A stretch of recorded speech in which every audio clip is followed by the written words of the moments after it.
And we are live. What's up, guys? And welcome back to another episode of the CutrightCentral podcast.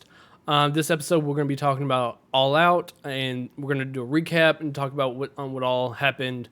But first, before we get into that, I want to go ahead and do a little small rant on a big thing that's going on with WWE and their superstars. If you haven't heard about this yet, you're probably living under a rock because everybody's pissed off about it, but it's the WWE ban on third-party entertainment like Twitch and Cameo.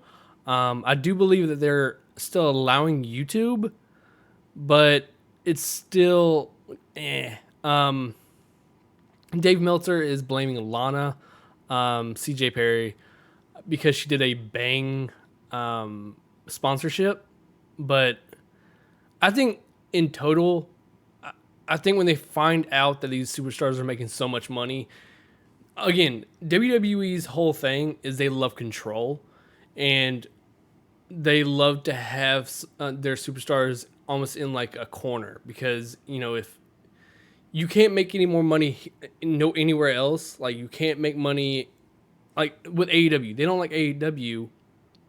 And when I say they, I really mean Vince McMahon. Because I think Triple H is fine with all this, but I think it's Vince McMahon. But I believe it's about control. At the end of the day, as long as you have all your superstars and they can't make any money anywhere else, you can do whatever the hell you want, and they're never going to leave because they need that money. They need to pay. They need to pay their bills. They need to feed their families. But now with Twitch and Cameo and AEW, let's be honest, I think AEW was the last straw because now, again, once you start taking away, now that wrestlers have AEW to fall back on, but right now AEW is not bringing anybody in. But even then, like Miro, Rusev, he left WWE and he's fine because he has Twitch, he has YouTube. Paige, she's not wrestling. She probably isn't making that much, but she has Twitch. She's making 45, at least, like maybe around the ball, the figure of maybe 45,000 a month. A lot of these people are making more money on Twitch than they would with WWE, and that really pisses them off because that's control. Again, they're losing control of their superstars because they know that now superstars are starting to see that. If it's not working out here and I'm not happy here, I can make money somewhere else. I can make money on Twitch. I can make money on YouTube, Cameo, TikTok, whatever is out there. They can do sponsorships on Facebook, Instagram. Not only that, but they can also go to AEW, New Japan, Ring of Honor, and make money. Again, it's like for the longest, WWE was the only show in town, and it was the only big income. But now these days, that's not the case. WWE is not the only show in town. But I think the major thing that's pissing everybody off is that WWE is saying that they own the rights to the superstar's real name. And again, I'm not a lawyer. I'm not anything. I don't think that's true. I don't think that's possible. Because like AJ Styles, he owns the trademark. So I don't understand how you can actually, like, that's how he was able to use AJ Styles is because he owned the name. Like, like Carl Anderson, he owned that name. So how would you be able to do that? Like I understand like Rusev because again, they gave him that name Rusev and his real name is Miro. But he should be able to do YouTube as Miro, just like, Xavier Woods and Austin Creed. Again, his real name is Austin Creed. He owns that name because it's on his birth certificate. You can't own somebody's real name. At least I don't know. Like, it just seems like when you join WWE, you're joining a damn cult. So again, the more they do this, the more unhappy their superstars are becoming, and the more happy AEW superstars are, and that makes more superstars want to jump ship to TNA and AEW, and that's better for them. So again, the more it's just WWE is backing themselves into a corner, and just like they do with their storylines, they're booking themselves into a corner. But and now that we've done that rant and I've gotten that off my chest, let's get into the AEW recap. First, we had the buy. Again, if I look down at my phone, it's because I have notes. When I was watching it last night, I was making notes. Well, when I was watching it Saturday, I was making notes. First, it was a weird like with the buy-in. They changed things really last minute. They had Joey Janela versus Serpentico, and Private Party versus Dark Order 3 and 4. They didn't promote these matches. They didn't really do anything. So again, I was kind of thrown back because I thought it was gonna be Brit Baker and Big Swole and Young Bucks versus Jurassic Express, but then last minute they changed it. So again, I'm not gonna rate these because I'm gonna do after I talk about it. I'm gonna give them a rating. These I'm not gonna count these against my predictions. But yeah. Main show. Yeah, Joey Janela beat Serpentico, and Private Party beat Dark Order. Again, they were matches. They weren't really anything too special. But yeah, let's get on to the main show. First, we had Big Swole versus Brit Baker, tooth and nail match. I thought it was a little bit. At first, it was a last minute change to a cinematic match, which again, I'm iffy on cinematic matches. I'm not huge on them. I'm not a very big fan of them. Because I guess they thought that Brit Baker was going to be healed up and ready for the pay-per-view, and I guess her leg is still finicky, so they did a cinematic match to hide the fact that she can't do as much as normal. But I thought it was kind of short and kind of silly, and that's a lot of the stuff with these matches they're very silly and kind of meh. But yeah, like they had like a needle spot where like Bret Baker was trying to stab Big Swole with Novocaine, but Big Swole turned it around and stabbed her with it, and then they got the win. But I really hope Brit Baker actually comes back soon. But Brit Baker, ever since the beginning of AEW, she has been one of my favorites in the women's division, at least. She's really damn good. So I really hope she comes back very, very soon. Then we had Young Bucks versus Jurassic Express. Oh yeah, I gave that match a 2.5 stars. I'm gonna do it at a 1 out of 5, just like Dave Meltzer. 2.5 stars. You know, it wasn't bad. It wasn't good. It was just right in the middle, 2.5. Young Bucks versus Jurassic Express. Yeah, Big Swole won. So that is 0-1. I got that wrong. So these are going to be prediction results. So yeah, I predicted that Britt Baker was going to win because I wanted to, but it at least makes sense that Big Swole won because she's the face. She's overcoming the heel. But next is Young Bucks versus Jurassic Express.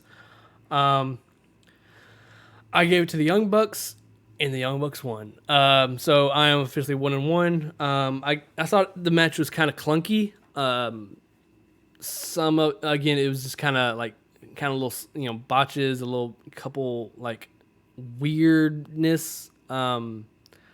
Maybe it was just because Lucha Express was kind of nervous because it was all out, or I don't know. Maybe Young Bucks weren't used to wrestling that style of match. Like they were very aggressive, and so I don't know. It was whatever, but it could have been better. Especially with Young Bucks and the Lucha Express. I mean the Jurassic Express. Both teams are really good. I think the match could have been a lot better, and that's why I'm a little bit more critical of it. There were a couple cool spots. The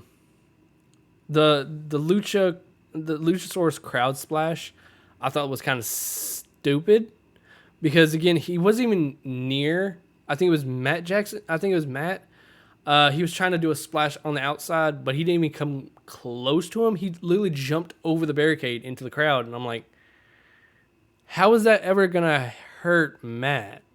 Like, it just, how is that ever, how tall do you think this dude is? But again, it was silly, but eh. Um, the match was kind of predictable. Again, we all kind of thought, we all kind of knew it was going to be Young Bucks winning it. Um, Again, there's nothing wrong with that. It's just, it wasn't really anything special. It was setting up Young Bucks versus FTR. Um, there was a cool tag stop where Jungle Boy was about to tag Luchasaurus, and Nick just super kicked him, and I kind of like that, where he just looked at Luchasaurus and just kicked the shit out of him. I like that. There was a non-believable backflip choke slam where he choke slammed, I think, Matt, and then he was about to choke slam Nick on top of Matt, but Nick flipped. But he was, again, Luchasaurus was going up and then brought him down, and then Nick did the backflip, which was like, that was unnecessary. Like, it just, again, usually in Young Buck matches, I'm like, I love it. But in this one, it was just like, that didn't make much sense. Like, why would, what? Like, just, I don't know. I wasn't crazy about that. Then Matt attacking Marco was kind of weird. Which I get it. Marco was getting involved, but I put down heel turn like with a question mark, because it seems like that's where we're headed. Like like the Elite is maybe turning heel, because you're starting to see that Kenny Omega is turning into the cleaner again. And again, I don't like that. The Elite turning straight up full heel. They've always been like gray area, where they're doing heel stuff, but the fans love them too much to actually go full heel. And then I love the BTE trigger. It's just a 2 knee right into the face. It's just, But I give that match a 3 star. Again, it was better than like it wasn't. It was above average, but not too above average. The next we had Dark Order versus Matt Cardona, Natural Nightmares, and Scorpio Sky. I put fun but kind of slow. Like, it wasn't like slow, but it was just Like it like, again, it could usually, especially with Scorpio Sky, you're expecting him to be just flying around, especially with Matt Cardona and Dustin. All of them they're just always flying around, and you're expecting that, and then it's kind of like it wasn't super slow throughout. It was kind of like roller coaster. This whole, the whole pay-per-view, a lot of the matches were very roller coaster. And I like that, but again, I'm just saying, like, I put Cardona future champion, because you could see Cardona like always pointing over at Adam Brody, maybe setting up a feud with that. Now that they're making Matt Cardona seem very important. Same with Scorpio Sky. They made Scorpio seem like Dark Order did not want to tag him in, like, because every single time he got tagged in, he would come in and wreck house. I like that. Same with Matt Cardona. They're making them seem like they are the next round of champions and the next round of big main event people. They did set up a match versus Brody this Wednesday for the Dustin versus Brody for the TNT Championship this Wednesday on Dynamite. Then at the end, you had Brody turning on, like, maybe like kind of like attacking Colt and going after him, because Colt ended up costing them the championship, like the match, which is a weird finish, because it's like, oh, we have it. Okay, I'm gonna give it to you. You pin him, and then Colt lost. I'm like, well, if you would have just, like, it was just weird. Like, it's just unnecessary stuff. And then we had Brandy attacking Anna Jay during the match. And then, if y'all haven't heard about this yet, we had JR's comment. I think everybody's blown it a little bit out of proportion. I understand everything, but again, it was just, he said, it was about Anna Jay. He was asking if Anna Jay had a wardrobe malfunction or if it was just his, like hopes or something like that. Again, it wasn't. At least in my mind, it just wasn't a big deal. It's it was just it was a bad, a bad, a bad shot at comedy. But again, it was whatever. He's used to working with Jerry Lawler and stuff like that. So again, it's like, why was it not okay? Why was it not okay for JR to say that, but Jerry Lawler to scream out puppies every single time he would see a diva's boobs? Again, it's just whatever. I gave that match a 3.5, 3.5 stars. It wasn't amazing, but it wasn't really like, oh my god, mind blowing. Next we had the match. The match that everybody's hating. Everybody's mad at AEW about. It's the Matt Hardy versus Sammy Guevara. Before we get into that, I want to go ahead and I'm at 2-1. Actually 3-1 now because I did say Matt Hardy was going to win that, and I was right. So we're at 3-1. This is the Matt Hardy versus Sammy Guevara Broken Rules match. I thought it was very short. Not on their, like, it wasn't their control. If you haven't heard about it yet, during the match they went on a crane looking thing, and Sammy like speared him off, like Matt Hardy off, and Matt Hardy's head hit the pavement. Again, it was just it was again, like Matt Hardy kept on saying he was fine.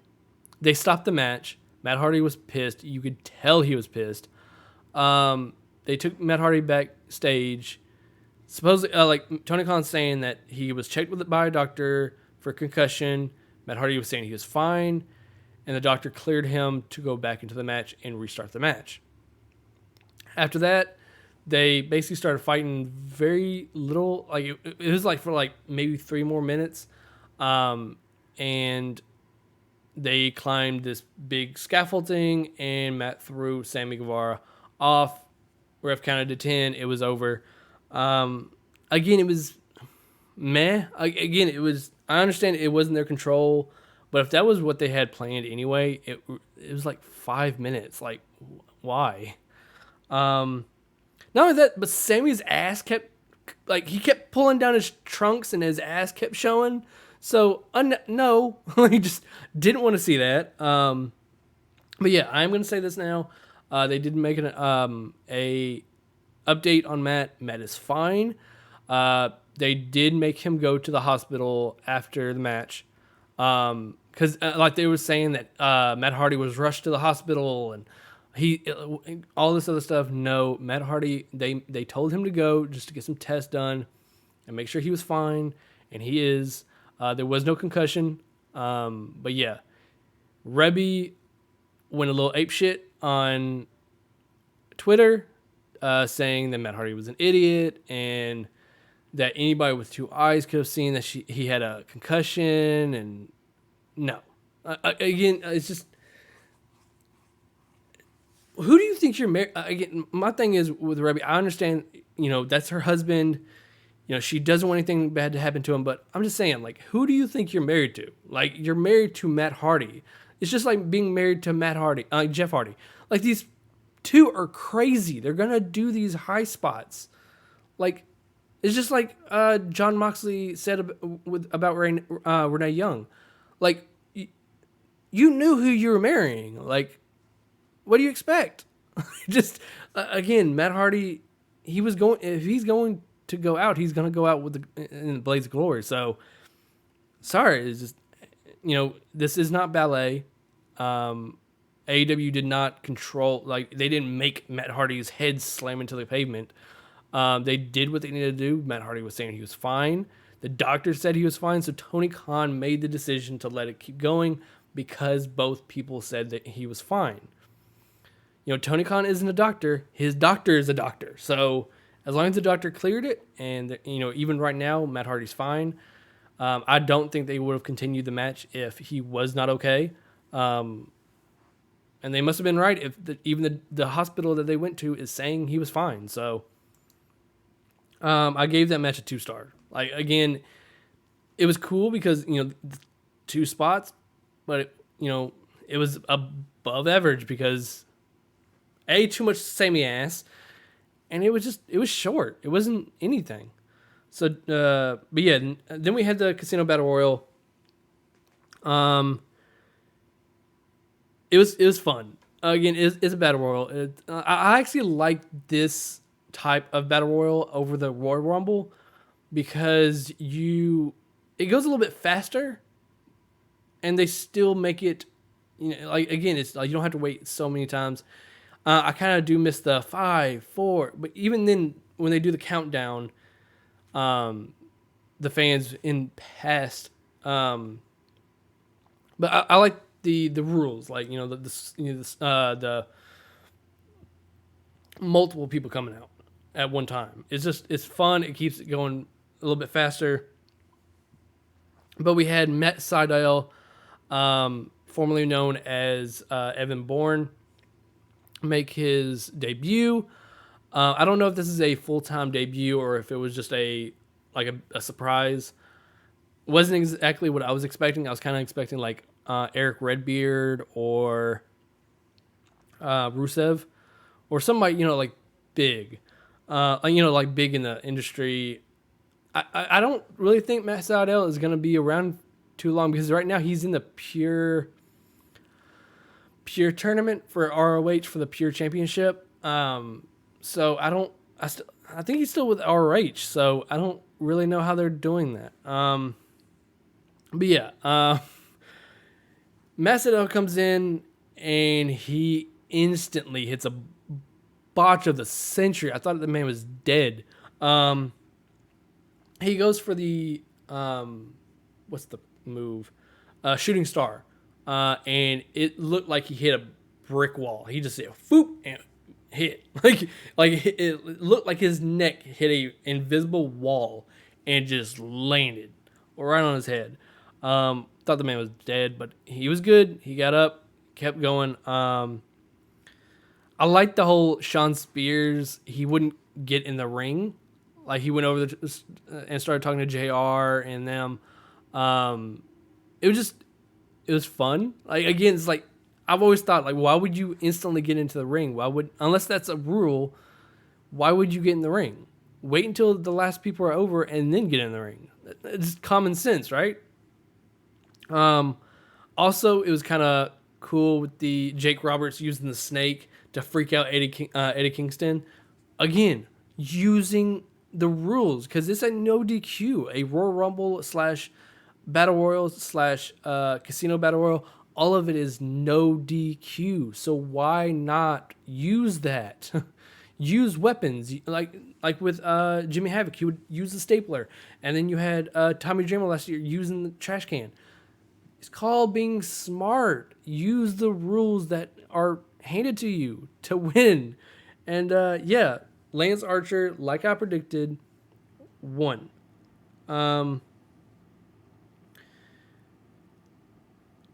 Next, we had one of the best matches tonight. We had 1, 2, 3, 4. Like the last 4 matches of the night were fantastic. Like the beginning half, like most shows, the beginning half was kind of meh, and then the last, like, they threw everything at it. We had Kenny Omega and Hangman versus FTR. Like I said, it was a roller coaster pace.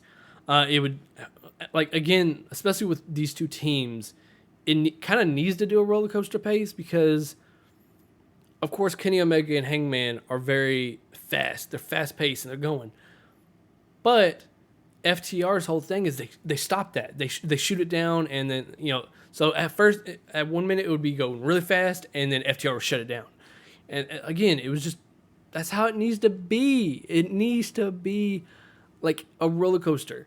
Like especially the heels. Heels shouldn't be doing flips and crazy stuff. They should be doing the whole thing about FTR is that they stop it down. They calm it down and they stop it from going crazy. Let me turn that down a little bit more so it doesn't stop peaking.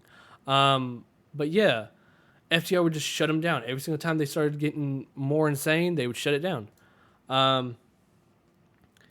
It seemed like Hangman and Kenny were actually getting along in this match, which was weird because like before they really weren't. They hated like it's like I don't know. It was just really cool. Like during the match, they were starting to get along. The whole match seemed like it was old school versus new school, which I really liked. The storytelling was great. But then starting later in the match, it started seeming like Kenny wasn't helping Hangman as much as when he could have. There's time when FTR was stretching Hangman on the post, and Kenny kind of just watched. Same with the pile driver. He kind of just watched them do it. He could have jumped in and broke it up and stopped it, but he didn't. I don't know if they did that on purpose or if it just happened that way and Kenny just couldn't, he was tired and he couldn't jump into it. But it just seemed like Kenny wasn't helping Hangman as much. It was kind of I put weird finish. But only because I don't know. Like I was expecting him to turn into cleaner, but they hinted at it more and more. But yeah, so Kenny was going like Hangman was holding one of them. I still don't know either of their names yet. One of the members of FTR. Kenny went for the V trigger. He moved and hit Hangman right in the face. And then they got Kenny out, and then did the pile driver, the spike pile driver, pinned him, false finish. Then they stopped Kenny, kind of stopped Kenny again. Did another spike pile driver, ended it. So yeah, FTR is the champion again. But after they left, Kenny had this like small table. And he looked like he was about to hit Hangman with it, but then he threw it, and then Hangman was about to he almost passed out, and Kenny just stepped back and let him fall. And again, at that moment, I thought he was going to attack him, and he didn't. He just left. But then it cuts to Kenny leaving, and the Young Bucks following him, saying we need a clean break and clean and whatever. He kept saying clean. Different ways, but he was saying clean. Saying that the Young Bucks needed to make a decision, which I don't know what decision they're talking about. Like maybe going heel? Again, interested to see what's next, but it was strange. But yeah, I gave that a 4.5 star. It wasn't exactly perfect because again, it would have been amazing if I wouldn't have been expecting the cleaner to show up and Kenny to turn full cleaner. Then it would have been about 5 star, but I'm giving it 4.5. Then my pick for match of the night, it was Shida versus Thunder Rosa. Bruh. Match of the night. Best women's match in AEW history and maybe most recent women's history. It was a great length. It didn't go too long. Again, AEW is really good at giving the women, especially the big matches for women, enough time. There's plenty of times in WWE where they give maybe the girls maybe 4 minutes, 2 minutes, 3 minutes, 30 seconds. It's very short matches. And again, I understand some of the women in WWE because some of them aren't really that great. But then you have the Charlottes and the stuff like that. But these two, it didn't seem like your normal women's match. It just seemed like a great match. Like they hit each other with big hits. It seemed like a big match feel, which it should have been. It was very fast paced. It was very believable false finishes, which that's what you need. Again, they would do a big move and then a false finish. Great counters. They had amazing chemistry, especially for, at least in my knowledge, that they haven't really gone against each other. For them to have that great of a match and not go against each other is insane. Like, of course, like right now, like John Moxley and Brody, they've wrestled each other so many times in WWE, CZW, all of that. So again, you're expecting a good match because they've gone against each other so many times. Again, it's like that's what you're expecting. It's just expecting a really good match. But these two, they, at least in my knowledge, they haven't gone against each other at least many times.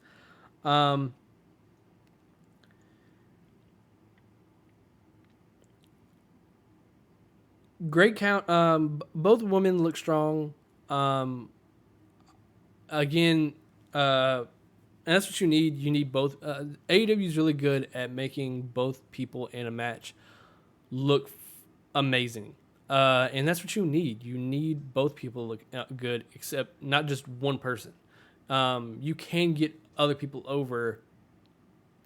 Like you can get both people over instead of just one.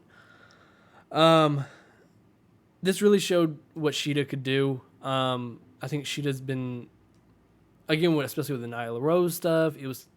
I'm not a big fan of Nyla Rose. I'm gonna be honest. Shida really hasn't gone against somebody that's as good as Thunder Rosa.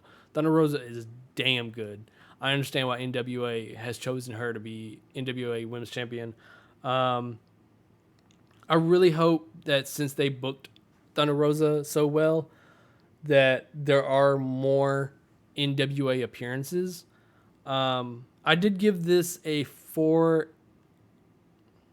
I'm gonna get 4 3/4 stars. Okay, like it's not exactly 5-star, but I'm not gonna give it a 4.5. It's 4 3/4. Like very, very close. It would have been 5 stars if not a championship match. I don't like that it was a championship match, because I think it should have been AEW versus NWA, just win champion versus champion. Because like I said, with Shida's championship on the line and not Thunder Rosa, you kind of knew who was gonna win, because there's no way AEW was gonna bring Thunder Rosa from NWA and have her win the championship. Of course they were trying to set it up like Thunder Rosa is gonna be a triple champion. But no, AEW is not going to do that. Like, that's unnecessary. Because that's making their women's division look weak and NWA's look good. If it would have just been one-on-one, champion versus champion, who is the better champion, and made both titles look big, like the NWA championship versus the AEW, which championship means more? Which is more strong? Then that would have been a 5-star. I'm giving it maybe a 4.8. 4.8. Which is almost there, but yeah, great match. Loved it. I would have given, like I said, I would have given it a 5-star, but it was a 5-star match, but a 4-star like stipulation. Next we had Chris Jericho versus Orange Cassidy. Mimosa Mayhem match. I put weird but fun. The stipulation was weird, but it was fun. Right off the start, Chris Jericho came in code breaker. I thought that was cool. Again, it showed that Chris Jericho really wanted to end it really fast. He didn't want to get Orange Cassidy any momentum. He just wanted to come in, code breaker, done. Didn't work, of course. I did give this to Orange Cassidy, and Orange Cassidy won. But there's a lot of fun high spots. I liked how Orange Cassidy used the mimosa. Like, he had a pitcher for some reason, and he scooped some up when he was in the Walls of Jericho and splashed in Chris Jericho's face to get out of it. I thought that was genius. Then there was like Orange Cassidy was jumping off the top rope, and Chris Jericho hit the code breaker. Thought that was really cool. But then the actual finish was Jericho was on the rope, like on the outside, holding on, and Orange Cassidy hit him with the Superman punch. He stumbled back but held on, and then Orange Cassidy ran another Superman punch, and he just falls back into the mimosa. And again, it was just cool. It made Orange Cassidy seem like he's a big deal. He's the future of AEW, and this is what this is. Chris Jericho is making Orange Cassidy look like he's the future. He's getting people over, which I think that's what legends should do. They should go out bringing the next people up. I do think Chris Jericho is trying to pass the torch, and I respect that. I respect the hell out of that.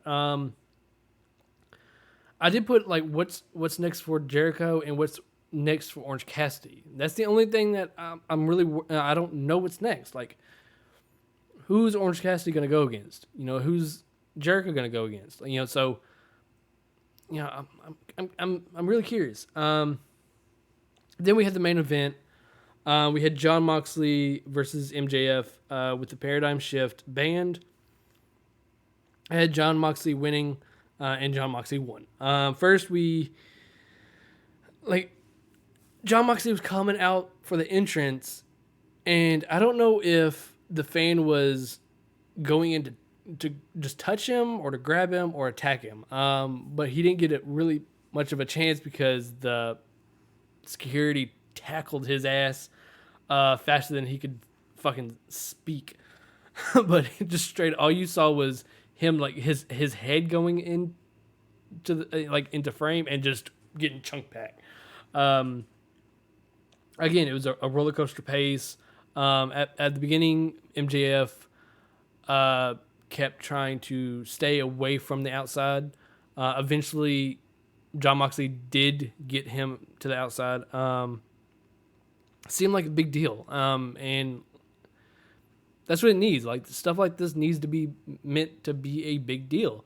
The whole point of this match is I like how this show was all about building the future of the company up. MJF, Orange Cassidy, Shida, like all these people, you were bringing these people up. Now we have more stars. Of course, for the longest, we've always had Jericho, Moxley. We've had these WWE guys. Of course, we had BT, the Elite. But now we have FTR as a big deal. We have Orange Cassidy as a big deal. MJF, Lucha Express on the Jurassic Express. Shida, Thunder Rosa, Lance Archer now seems like a big deal. And that's what we need. We need more big names. And they're turning these people into big names, which I love. There's great storytelling. Moxley, which it was just disgusting because at first which I understand why they did it, but he did a slingshot. Like I forgot, I don't know what that's called, but he threw MJF's head into the post, and Moxley went into the ring, and I guess his shoulder was messed up, so he had to pop it back in using the turnbuckle, which I understand why they did that. Like, they had him doing that so MJF could, to blade. All of a sudden, MJF comes in, his head is just covered in blood. There's a awesome finish where the ref was distracted, and Moxley hit the paradigm shift, which I thought that was so fucking cool. And then he just looks at the screen and just got your ass. Um, Again, like I said, it makes MGF look like a main event player, which again, that's what we need. We need more main event players. I put what's next for MJF. We know what's next for Moxley now. Moxley is going against Lance Archer. I don't know when, but it is going to be for the championship. So because that's what you win when you win the Casino Battle Royal, you get a shot at the title. So now we're setting up Mox versus Lance Archer, which sounds like it's going to go very bloody really quick. Yeah. So if y'all weren't wondering, was that? Hold up. Let me count. I can't. 1, 2, 3, 4, 5, 6, 7, 8. 8-1. So, not doing any punishments this week. I mean, at this time. The highlights, I thought AEW did this again. Kip Sabian and Penelope Ford came out and was like, I guess they're engaged now, so they're gonna have a wedding on Dynamite one of these days. I don't really know what's going on, but Kip Sabian was saying he's gonna pick a best man, and it's gonna happen this Wednesday on Dynamite, whatever. But then Kip Sabian at the end of the promo has a sign promoting his Twitch account. All of a sudden, AEW, they're saying they didn't mean it that way, but they fucking meant it that way. Don't fucking lie to me, AEW. But it just says, like, AEW approves of this message. AEW is throwing shots wherever they can at WWE, and I'm loving it. I love the drama. I love the AEW making fun of WWE. It's just fun. So this Wednesday, Kip Sabian is gonna pick his best man. So expect maybe a debut or somebody from the past. I don't really know. I know Kip Sabian is friends with Sammy Guevara, so it might be just Sammy Guevara. I don't really know. So Dustin Rhodes is going against Brody Lee for the TNT Championship, so I'm excited for that. I'm just like, AEW did a very good job at doing what pay-per-views are supposed to do, and that's set up the next show. This made everybody like, okay, what's gonna happen on Dynamite? Like, what's next? Like, what's next for Orange? What's next for Chris Jericho? What's next for MJF? What's gonna happen with Moxley and Lance Archer? What's gonna happen with Kenny Omega and the Young Bucks? What's gonna happen with Hangman and FTR? And you're always like, this whole pay-per-view gave you so many questions, and I love that, because again, it's setting up for you to get excited for what's next. WWE, it's like, oh, well, that happened, so okay, so I don't really care what's next. They made it seem like the next Dynamite's going to be important because they're going to actually answer some questions. So I'm very excited about Dynamite this Wednesday. But yeah, had a lot of fun watching it. It went a lot longer than I expected it. Like, it started about 6 with the buy-in, and it ended about like 11. 11 or 12, I forgot how long it exactly went. So it was like 5 or 6 hours, which is, it's long. But again, it wasn't overly long. It was fun. And especially with shows like that, it needs to be fun to actually go all the way. So yeah. Whew. That's probably gonna wrap this up. Before we go, I'm gonna go ahead and let y'all know. Make sure to check out CutrightGaming.com. I am going. A shirt of mine is coming in today. I don't know which one it is yet. Also, it isn't taking as long as I expected them to show up. I ordered it maybe a week ago, and now it's coming in. So they're getting the orders processed a lot faster. With COVID and everything, that it is kind of going slow, but they're picking it back up and they're getting it done. They look awesome. I like the new American flag one. And yeah, all of them. I like all of the t-shirts. I'm getting more made as we go. It's fun designing these t-shirts. So yeah, make sure to check out CutrightGaming.com. And yeah, I don't know what's going to happen Wednesday or Friday. I don't really have anything planned yet, but definitely tune in those days. Like I said, I have no idea what I'm going to do. But yeah, hope you guys enjoyed. If you did, leave a like, subscribe, all that other good stuff. Make sure to tune in every Monday, Wednesday, and Friday for more. Also, don't forget about Cutright Gaming, where we upload more videos every Monday, like every single day at 12 p.m. and 6 p.m. Central. And I will see you beautiful people in the next one. See ya!